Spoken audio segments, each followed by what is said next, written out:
Hi guys, Whitney from WSS Equestrian. Welcome to my video on tips when floating with a horse float on your own sort of thing. So today I'm going to duck into town. I use my horse float because at the moment I can't use our trailer because it's parked in with our boat, and I just hate moving around in our house in town in our rental.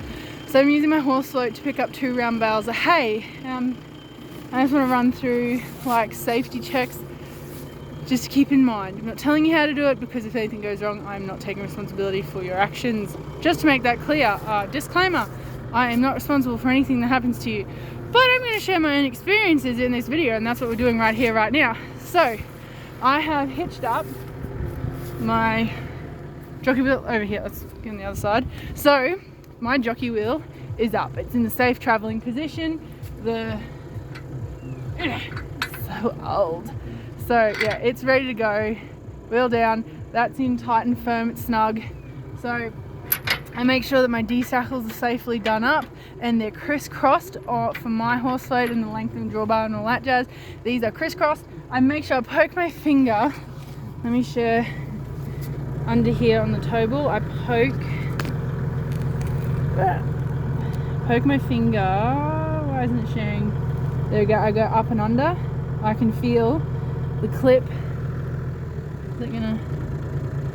I can feel and see in there. I can see that there. The clip is clipped onto the jockey wheel. So, not the jockey wheel. What do you call it? The tow bar, the round silver thing, just here on my hitch. So that is all. Oops, sorry. Wipe my fingers. The oil on it. That's all hitched up. So I checked that the clip is down. This clip is down, and I've then got this other clip to hold this down. Then I have the lights.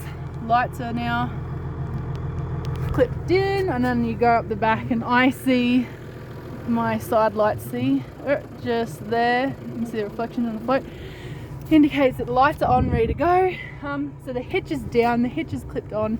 The jockey wheel is up, and then the chains are all done up. Touch wood, things go wrong. Things do go wrong with traveling with horses and horse floats, but you try and minimize as much as possible as you possibly can having any accident or any issues. So it's always good to have regular checks of your horse float to make sure everything's in good working condition and order.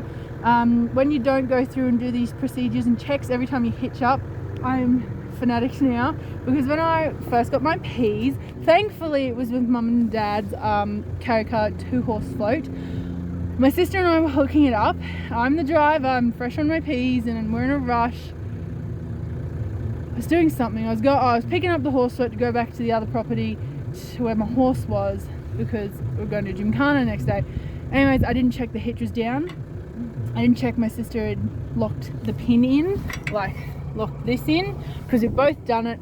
Anyways, I learnt very quickly and very hard to, thankfully no one got injured, but very quickly I learnt to make sure I'm extremely cautious with checking over the hitch on the horse float when you're hitching up, because I come around the corner, I was doing 80 Ks, come around the corner, hit these bumps, and the horse float went bang, bang, bang sideways. I remember watching in the rear vision mirror, and it come off the hitch, and it just went sideways. Thankfully there was a car coming around the corner. The float went that way, not towards the car, thankfully, and the mum and her kids are like, holy shit. It was insane. It was scary. Pulled over, the float stayed attached to the car because of the chains, but yeah, and it broke the lights cord.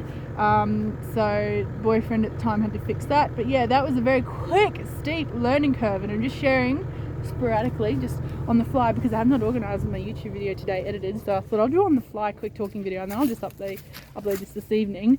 And then you also check that your lights are working. So it's a bit hard to check when you're on your own.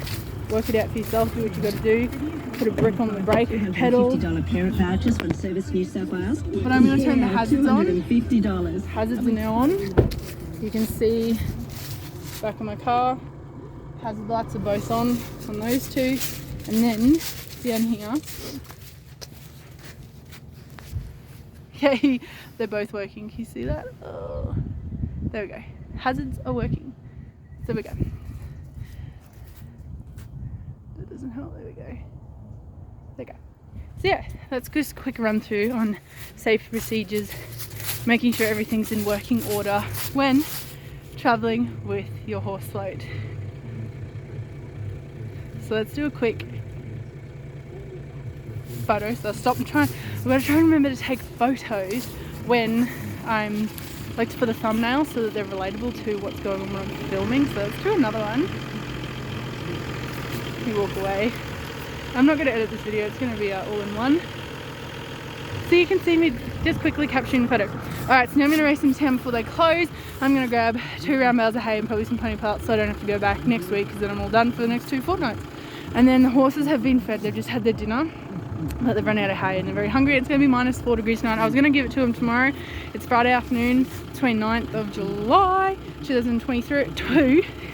I was going to give them the hay tomorrow morning, but I won't make them wait that long because I've got no hay and it's going to be -4. It's going to be freezing, so I'm going to get going.